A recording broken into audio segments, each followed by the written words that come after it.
we bring in KCRA's Sean Cunningham. He was Sports 1140 Sean Cunningham. He was. Here's Sean Cunningham. Who? I don't know. I don't know either. Wow, what was that from? That's I don't know. a podcast called No Dunks. Oh, they were That was when you that Sean way? was reporting over the summer on some I DeRozan did see that. news. I did see that. Well, they gave you love, Sean. They did. Can I just say, your video setup? I apologize. This is an extreme close up. You are super close. Is that you or is There that we us? are. Ooh, that's so much better. Thank you, guys. Well, No, I'm on a little delay, so I'm waiting to see the second version. Oh yeah. There we go. We were So up close much and better. personal with you. Whew. Yeah. It was like I said, needed, I see you next. I wanted a hug. I basically got the video hug version right there. Yeah, I needed like the Diane Sawyer soft lighting to help me there. That was no one should be that close. Good Oh, Lord. my Sorry, goodness. people in the chat. How are you, Sean? Fantastic. How are you guys? Doing well. It's You know Doug what's Christie's so- birthday. You know what's so great? Oh, well, that must be why. I mean, Doug Christie's birthday brings out celebratory gatherings and just absolute vibes. But I was Yes. gonna say the weather. I know you don't. I know your counterpart Carmichael Dave hates this, but when it gets to the 90s, I get really happy. I like my mood is so dictated by what the sunshine is, like what the weather's like. When it's rainy and nasty out and windy and cold, like I get lethargic. I hate it. But when it's hot and all this, like this is my time to shine. I love it. We don't want sluggo Sean. We want happy, energetic Sean. What number though is uncomfortable when we start talking temperature? For heat For or heat. for cold? For heat. I mean, look, anytime you're out in like the triple digits or, I don't mind it as long you can find ways to cool down. You can, it's not so bad, but How about Vegas Summer League? yeah, that's pretty, especially when you're on the blacktop, like that's gosh. suicide. What are you doing? It is. But there's so much of the air conditioning everywhere around. I mean, you can go out in little spurts and make it work. And especially at nighttime, I love it when it's hot at night. It's great. Well, you're going to see some of that. I know. I know when I talked to you yesterday, the plan for you at least was going to Friday's A's Yankees game and Sundays. Did you confirm? Are you going to all three? I believe I'll be at all three. Yeah, I think Okay. Saturday's a little bit up in the air. I want to actually be at Saturday because with the Yankees in town, I think that's the best pitching matchup I want to see. You got Carlos Rodon versus JP Sears. Uh-huh. I'm very, very intrigued by some of the pitching matchups. And it's like, seeing what the A's had to go through with the Yankees. With the Mariners, who at that time was like the best team in baseball, and having these late leads. I mean, that was some. You were there. That was just some incredible, dramatic baseball, and probably the best baseball we've seen the A's play at Sutter Health Park. And just from an entertainment standpoint, in my mind, I mean, I know there's been some walk-offs, and the story of Jacob Wilson, and all these things have been really, really great. But to go from that and then right into a day off that hadn't, I think they had like 14 straight days, 15 straight days of playing before they get a day off, and they can go right on into a Yankees series, who's also, among the top in baseball, and that place is going to be absolutely packed. I think it's going to be finally like I know we had opening night, but I feel like this is going to be a weekend series with so many people out there, so many storylines, and Aaron Judge coming back to Sacramento. I think I have to be there for all three. I was thinking of going down to the Rays on Saturday, but I think I got to be there for all three.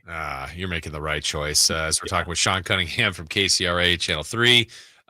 Sean, the last three losses, you kind of alluded to a couple of those from the Mariners, and then the one before that was in against the Marlins, actually, where Mason Miller rarely, he got blown up in that one. But it's kind of been a bullpen thing here. I think the A's have some holes here, but is that an issue overall, or is that just kind of just baseball right now? That's a 3-game pocket here.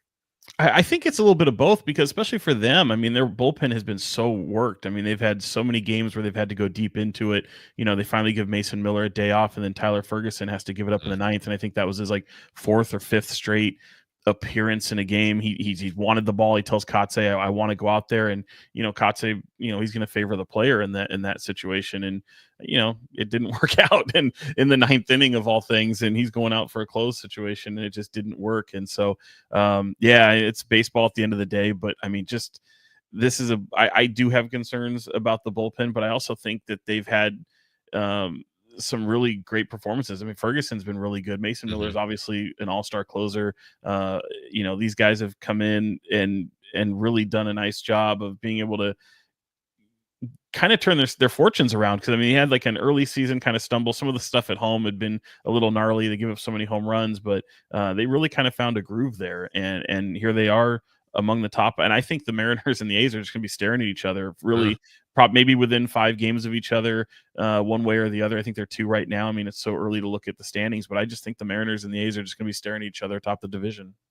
So I want to go back to, if you can try to remember how you felt or what you thought it would be like for this team coming here. It was a little controversial. They're now here. We know it, whether it's 3-4 years, 1 year. I mean, who knows? Or permanently, there's so many options. But what did you think it was going to be like covering this team, being at games versus what it is? And is it any different? Yeah, it's definitely different. I mean, having a taste of Major League Baseball, a lot of Giant stuff in the dynasty years, and covering a lot of that when I was over at a different station, and then obviously covering a lot of A's stuff when they'd go into the postseason, you kind of get an idea of what it's like at a big league level. But for all the efforts that have gone into it, it still does. I mean, they've done a really. I think they get dragged through by a lot of people in terms of the what's gone into this ballpark, and you have to remind yourself, like, under a year to get this ballpark ready. I think they've done a nice job. It is a AAA ballpark, but it still has a AAA feel, even though you've got big leaguers out there. And yeah, it has been different. And I think a lot of it has to do with the crowd. I think a lot of it, selfishly has had to do with the weather. I mean, we've had some really frigid games out there, but from just the logistical day in, day out, it hasn't been bad. It hasn't been too terrible. It still feels like you're covering professional sports to a degree, even though, yes, the ballpark isn't a double decker. The wind is carrying out there. You see the ball leaving the yard really easily. You don't hear a lot of players really complaining about it. Like, they've kind of accepted it. It's interesting to hear some of the visiting players talk about it, though. I mean, I know that those reactions have been all over the place, but the amusing thing to me is hearing visiting players come in here and, like, while you will have some negative comments because it's not what they're used to per se, the thing that's been fun for me is, like, you almost hear them talk about, I don't have a home run in Sacramento. I got to get a home run in Sacramento. Like, it just those type of things, or getting a win in Sacramento, or, just playing, just checking the box, almost like a fan, as if, like, you want to go to every Major League Baseball stadium. It's like they're kind of in that as well. So I think that's been fun. But from a media standpoint, like, I think the access has been great. I think getting to know some of these players have been great, and it's tough coming. Obviously the NBA is the bread and butter that we cover, but having baseball in town is a lot of fun. I think the crowds have been great. I think there's circumstances for a lot of that. I think a lot of the empty seats you see are a lot of people who bought high and try to sell high, and I think the market will kind of figure itself out. And I think you're going to see some incredible crowds here. I think you're going to see a lot of Yankee fans, but yeah, I think it should be a lot of fun. And I think as the season goes on, it'll kind of even out. Yeah, I think the other thing to remember, and I don't blame people for thinking this. I probably was in that camp too when the word was official, like they're coming to Sacramento. Well, this was an A's team last year that was really bad. I mean, they had a really bad stretch, and, like, people were like, why do we want this team coming here? They're going to be awful. Well, now we're seeing a team that has the look of a team that could maybe win the division or get a wild card spot. Has a lot of good young players. They really can hit. I am pleasantly surprised, Sean, now watching them on a day-to-day basis, kind of how good of a team they have. Yeah, and it's like you said, it's so young, and you only have like really less than 5 players signed beyond this season. So that's one of the things that's just, boy, the economics of baseball, especially with the A's, it is what it is, right? But this is a team you can get behind, and they're having guys called up. I mean, Nick Kurtz, their top prospect, and yeah, he hasn't gone deep yet. He's still in search of his first home run, but he was absolutely lighting up AAA in Vegas, and then here he is, comes up here.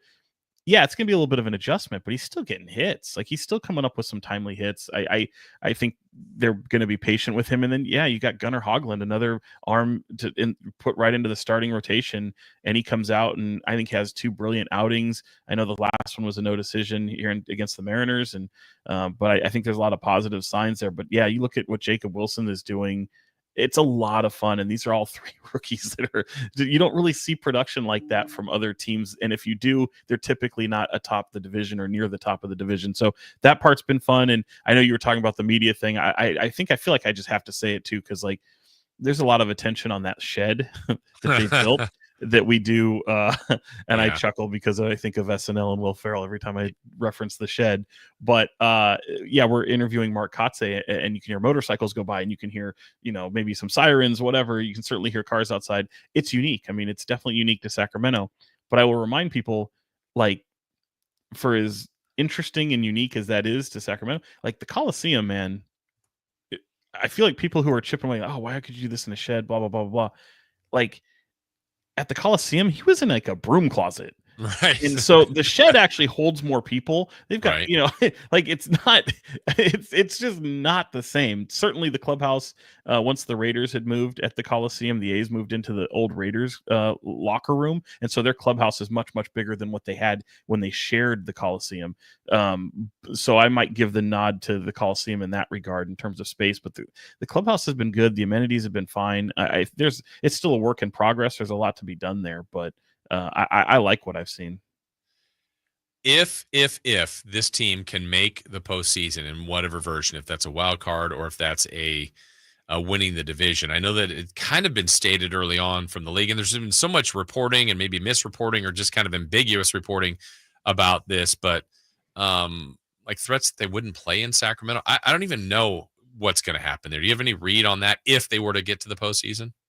Yeah, I mean, I think in my mind, I think there's some open consideration that's being had for if it's a wild card, possibly a division series.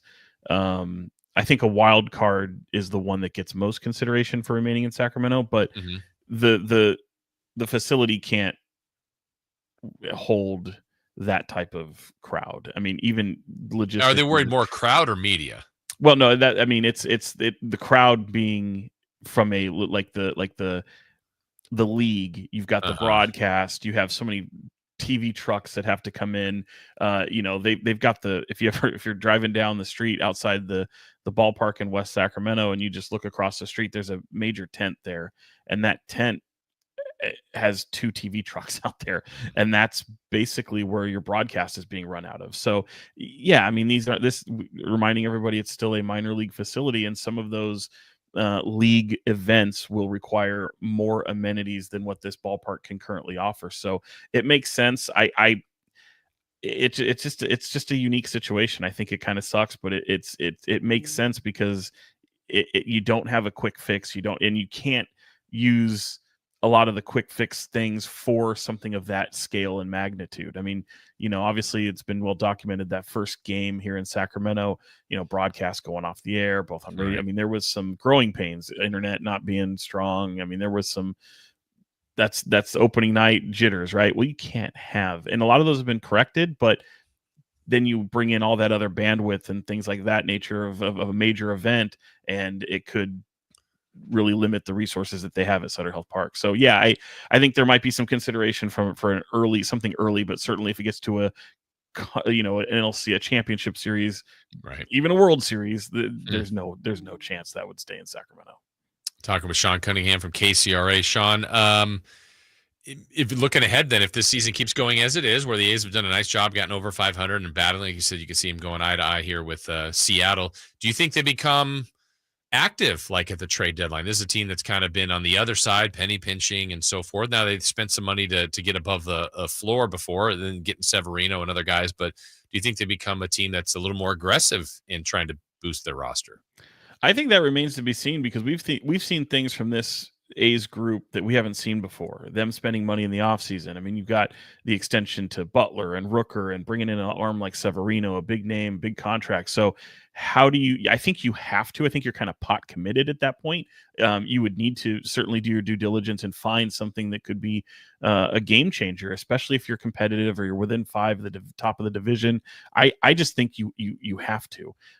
Now, I don't think that matters whether you're playing in Oakland or Sacramento. I think, to me, that shouldn't matter how you approach making strides for your baseball team. That's easy for me to say, being a lifelong Giants fan, always expecting that from my team, and A's fans, they certainly know that this team doesn't spend money like some of the big teams do. So they've shown a knack for it in the offseason. If they can, carry that momentum, I would expect it, and I would certainly hope that they would do it. But I think that just remains to be seen. And I think they'll say all the right things that, we'll do our due diligence and we'll do all these things. It's up to David Forst and his group. But in my mind, it's the expectation, and I would certainly hope that they would. I just don't have an answer.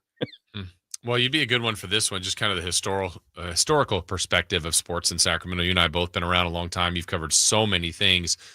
And it feels to me like with the Yankees coming in, that's just a banner franchise for baseball. And Aaron Judge is having a historically, the last 162 games has just been incredible. So kind of stars coming to Sacramento, Sean, we were talking about this earlier, and whether it was the early days of Arco and Larry Bird and Magic and Dr. J and Jordan to LeBron to Kobe, Shaq, track and field, Michael Johnson coming through in the Olympic trials. You've been at boxing, MMA. Like this, Aaron Judge coming in, doesn't it fall in line with kind of just over the years of big time figures coming to Sacramento? 100%, because, and it might even be, I mean, you could argue it's up there in the top 3 because, you think about when the Kings came to town, the NBA hadn't been in Sacramento before. So the first time Larry Bird, first time Magic Johnson, first time Michael Jordan, that was the first time Major League Baseball hadn't been here. You've had AAA, so it's always a big time when you've got, the likes of Matt Cain doing a rehab assignment, Manny Ramirez being here for like 2 months. I mean, that was insane. So seeing things like that, because you have the AAA, like that was cool. And those might be some of the biggest names, but you're talking about the first time Major League Baseball is here in Sacramento, West Sacramento. You've got the arguably next to Ohtani, the biggest star in the sport, and Ohtani won't be here this year because the Dodgers don't come through, but the Yankees do. And Aaron Judge, who is right there as the number 2 face of the league, in my opinion. Not only is he from Sacramento, grows up in Linden, played high school in Linden, with the Lions. Like, to me, that's just, I think it's got to be a top 3 because it's the first time it's happened, and you're getting somebody who's the face of a league in their prime. Next year, I think you will have Ohtani here as the Dodgers come through. So maybe it eclipses that, but absolutely. I mean, because it's the inaugural year, you can see something like that. I think it's going to be a top 3 moment. There might be some, if I think about it a little bit longer, there might be some things in the fighting world that stand out a bit, Sure. But obviously LeBron had his first game here, but NBA basketball had been here for such a long time when that happened. And there was a lot of hype surrounding that, but he wasn't the face of the league yet. So right. I think this qualifies. Yeah, it's gonna be fun. And speaking of, I do want to transition here briefly, a few more minutes with Sean about the Kings. Offseason has started. We do know what's confirmed is Scott Perry's in. BJ Armstrong will be an assistant with him. Doug Christie officially becoming the head coach. Few other additions to his coaching staff. Just your observations of kind of where we are now with this Kings team and really what they had, the work that group has left to do this offseason. Yeah, I mean, I think it starts with the front office. It's interesting to see how Scott Perry approaches it and keeps some institutional knowledge around there. Obviously, we've seen the likes of Phil Jabbour and Paul Johnson, some people who are more behind the scenes, but certainly in the front office and in the think tank that is a holdover from the previous regime of Monty McNair. And seeing how he changes it. I mean, shoot, you remember, Jay, we've had, when I think Scott Perry was here, even before that, when Vlade Divac, during that time, you'd end up having 3 assistant general managers at one time. So having somebody like BJ Armstrong, it's going to be interesting to see who they put around him. Will they add more to that position? Will they just, what does the brain trust look like? And then obviously, to me, the Doug and Doug Christie and his staff and what they do is a whole nother discussion, but it does tend to blend together. Certainly Doug having the support of a new regime as well as ownership and his players, I think is good. Now let him go out there and get the pieces he wants. I think the Mike Woodson hiring obviously certainly brings the head coaching experience for a coach that isn't all that experienced in terms of a coaching standpoint. So that certainly makes sense. I'll be interested to see if they add another piece of head coaching experience to that, or if they just remain with Mike Woodson. And I'm talking about at the NBA level. And then certainly, you've got I've reported earlier. I mean, obviously Bobby Jackson is somebody I've been told is going to be on this staff. I know there's some people who have pushed back on that a little bit, but at the end of the day, if Doug Christie puts the type of staff that he wants together, even Darius Sangaila, who we've heard about, a former teammate of him as well, that one to me seems to be more of a person of interest. But I have confidence in the fact that he's going to be able to put primarily the pieces he wants. And I think he's really going to lean on Scott Perry, BJ Armstrong, those relationships throughout the league to really cultivate a staff of his own and be able to attack this the right way. And certainly, every person comes with a price tag. I mean, famously, there's been coaches who've wanted to bring in pieces to their coaching staff and have been told no based on the price tag of those said players, those said coaches. So there are little hurdles in the way, but I feel like Doug is primarily going to get the type of staff that he wants.